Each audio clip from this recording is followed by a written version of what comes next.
प्रभु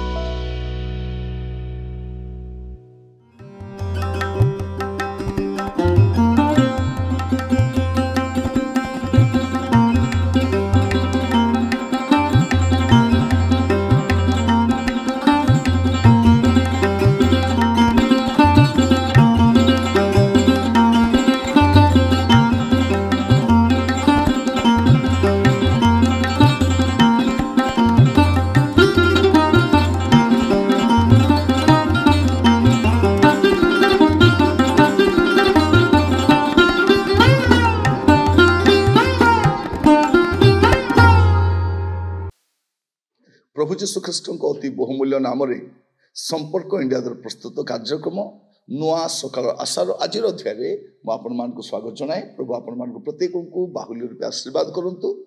आज जो प्रसंग में प्रभु को वाक्य आलोचना करवा आलोच्य प्रसंग होची नुआ नियम नहीं। नुआ नियम नहीं परमेश्वर जहाँ कहिछंती से ताहा कहिछंती ताको आपण परिवर्तित करि पारिबे नै, परिवर्तन भी करि पारिबे नै, रिवाइज नहीं सेटा से जहाँ कहिछंती कहिछंती। बेले बेले कौन हुए आज आम सभ्य समाज में बास करू करू बाइबल रे परमेश्वर जहाँ कहिछंती ताको टिके अदल बदल करबा पई चेष्टा करू। कारण हमर ज्ञान अधिका हो गला, हमर टेक्नोलोजी आसीगला, आम मैंने टिके भाविबा शक्ति प्रखर हेबा द्वारा अभी आम कौन करूछु बाइबल रो विषय गुड़ाक मध्य टिके अदल बदल करबा पई चेष्टा करूछु। किंतु आज प्रसंग कहवाई चाहे नुआ नियम नहीं। द्वितीय सामुएल तार 6 अध्याय 3 पद ये कौन लिखा जाउछि पुणी से माने परमेश्वर सिंधुक एक नुआ शगड़ रखी पर्वतस्थ अभिनादवर गृहरु आनिले। पुणी अभिनादर पुत्र उष और ओहियो से नुआ शगड़ चलैले। कौन लिखा जाउछि जे परमेश्वर सिंधुक रही जाइछि सेठी तो दाऊद जाइकी कौन करछंती गोटे बहुत आडंबर सहित से फेरे आनुछंती कहीं जे परमेश्वर सिंधुक आसुछि। तो अभी माने कौन कले गोटे नुआ शगड़ बनै कि से शगड़ ताको रखिकी से माने आनुछंती। 6 पद और 7 पद आ से माने नाखन नामक शस्य मर्दन स्थान उपस्थित हुए बलद माने अमना हेबारु उष हस्त बढ़ाई हस्त विस्तार करी परमेश्वर सिंधु को धरिला। से उष प्रति सदाप्रभुଙ୍କର क्रोध प्रज्वलित हैला। एणु परमेश्वर तार भ्रम सकाश ताहाको आघात करते से ठारे परमेश्वर सिंधु को पाखरे मला। से भ्रमरे मध्य मला। प्रभु ताको सुजोग भी दौना ओके ओके प्रथम थर तु भूल कलु द्वितीय थर छुईबु नहीं बोली कहना। प्रिय माने परमेश्वर को वाक्य अपरिवर्तनीय अटे। से जहाँ कहिछंती आमे पवित्रता विषय सालिश करि परिबा नै, ताको नियम विषय सालिश करि परिबा नै। से जहाँ कहिछंती से कहिछंती फाइनल सेटा। आपण दुनिया रे बहुत विषय परिवर्तन देखिबे, बाइबल रो परिवर्तन हुए नै। कारण बाइबल रो परमेश्वर परिवर्तन होती ना, स्टैंडर्ड को से परिवर्तन करती ना।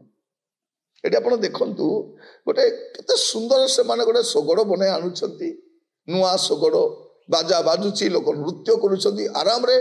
प्रभु भी खुशी ही जीवा कथा जा हो गोटे नुआ वे रे आणुछंती नुआ टेक्नोलोजी रे से आणुछंती प्रभु टिके खुशी हेबा कथा। किंतु आपण देखिबे मस्त खोलंतु आपण माने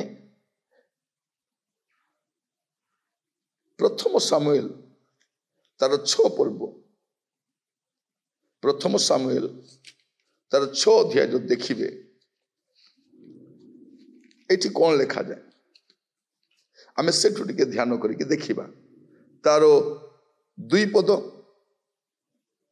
ए पलेस्टीय माने जाजक मान को मंत्रज्ञ मान को डकाई कहले सदाप्रभु को सिंधुक विषय आमे माने कौन करिबा कि दे आमे माने ताहा स्वस्थान को पठाइबा यह आम मान को जनाओ आम मान को जनाओ आमे केमिति एटा पठेई पारिबा।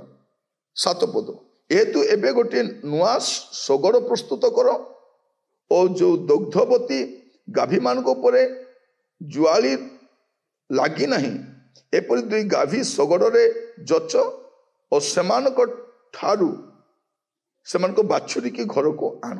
କେତେ ବଢିଆ ଆଇଡିଆ ଦଉଛନ୍ତି କିଏ ମାନେ ପଲେଷ୍ଟିୟ ମାନେ ଦଉଛନ୍ତି ନାଇଁ ତୁମେ ଏମିତି କରି ନେଲେ ଭଲ ଥିବ।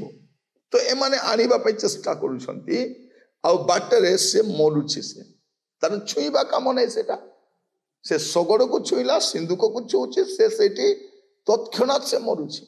ଲୋକମାନେ ବିରକ୍ତ ହଉଛନ୍ତି କାହିଁକି ସେ ପରମେଶ୍ୱରଙ୍କ ନିୟମ ନୁହେଁ।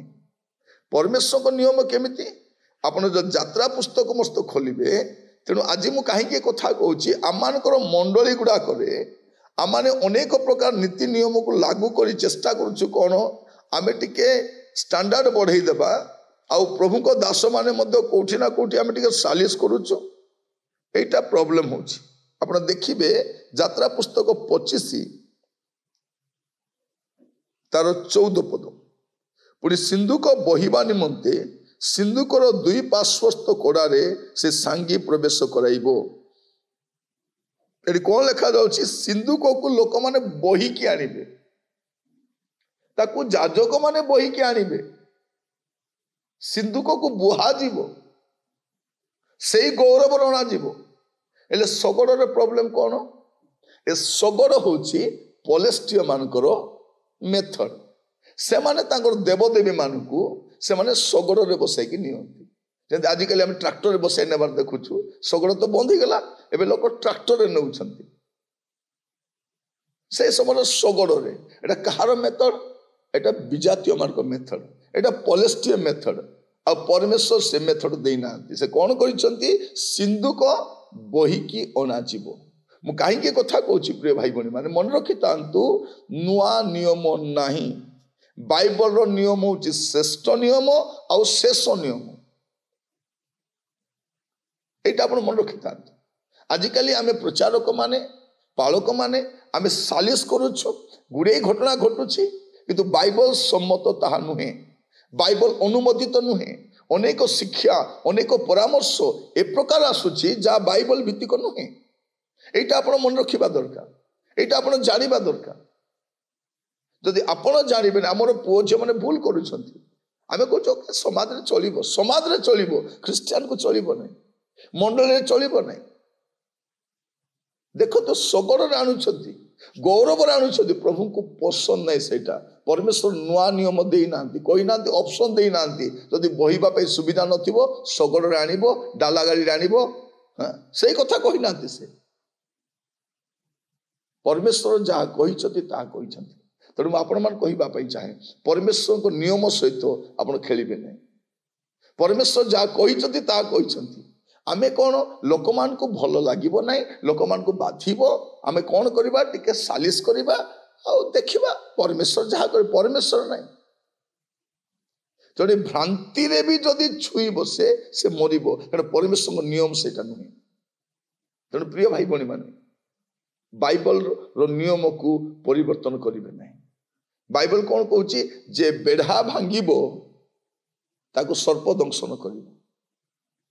ପରମେଶ୍ୱର ଯୋଉ ସୀମା ନିରୂପଣ କରିଛନ୍ତି ସେ ସୀମାକୁ ଅତିକ୍ରମ କରିବେନି। ସୀମା ମଧ୍ୟରେ ରହି ସେବା କରିବା ଅଛି ସୀମା ମଧ୍ୟରେ ରହି ପ୍ରଚାର କରିବା ଅଛି ଆଉ ସୀମା ମଧ୍ୟରେ ଆମେ ରହିବା ଦରକାର। ପ୍ରଭୁ ଆପଣମାନଙ୍କୁ ବୁଝିବା ପାଇଁ ସାହାଯ୍ୟ କରନ୍ତୁ। ପ୍ରାର୍ଥନା କରିବା। ଅନୁଗ୍ରହକାରୀ ପିତା ପରମେଶ୍ୱର ପ୍ରଭୁ ଆମେ ଯେପରି ବାକ୍ୟକୁ ବାଇବଲକୁ ସ୍ଥିର ଧାର୍ଯ୍ୟ କରିପାରିବୁ ଏଥିପାଇଁ ଆପଣ ଆମମାନଙ୍କୁ ଅନୁଗ୍ରହ କରନ୍ତୁ। ପ୍ରଭୁ ଆମମାନଙ୍କ ପାରିବାରିକ ଜୀବନରେ ଆମମାନଙ୍କ ମାଣ୍ଡଳିକ ଜୀବନରେ ଆମମାନଙ୍କ ସେବା କାର୍ଯ୍ୟରେ ପ୍ରଭୁ ଅନେକ ସାଲିସ ମୂଳକ ବିଷୟ ଗୁଡ଼ାକ ଦେଖାଯାଉଛି ଯାହା ବାଇବଲ ଭିତ୍ତିକ ନୁହେଁ ବାଇବଲ ଆଧାରିତ ନୁହେଁ ଯାହାକୁ ବାଇବଲ ସମ୍ମତ କରେ ନାହିଁ ଏଗୁଡ଼ାକ ବୁଝିବା ପାଇଁ ଆଉ ସୁଧାରିବା ପାଇଁ ଆମମାନଙ୍କୁ ସାହାଯ୍ୟ କର। ପ୍ରଭୁ ଆପଣଙ୍କ କୋପର ଶିକାର ଯେପରି ନ ହଉ ସେଥିପାଇଁ ଆପଣ ଆମମାନଙ୍କୁ ଦୟା କରନ୍ତୁ। ପ୍ରାର୍ଥନା ଶୁଣିଥିବାରୁ ଧନ୍ୟବାଦ ଆଦର ମହିମା ଗୌରବ ଆପଣଙ୍କୁ ଦେଇ ପ୍ରାର୍ଥନା ମୋର ପ୍ରାଣର ପ୍ରିୟ ଯୀଶୁଙ୍କ ନାମରେ ମାଗିଲି ଆମେନ୍ ଆମେନ୍। ପ୍ରଭୁ ଆପଣମାନଙ୍କୁ ପ୍ରତ୍ୟେକଙ୍କୁ ଆଶୀର୍ବାଦ କରନ୍ତୁ। ପ୍ରଭୁ ଅନୁଗ୍ରହ କଲେ ନୂଆ ଅଧ୍ୟାୟରେ ଆସନ୍ତାକାଲି ଜଡ଼ିତ ହେବା। ବିଦାୟ ଦିଅନ୍ତୁ। ନମସ୍କାର।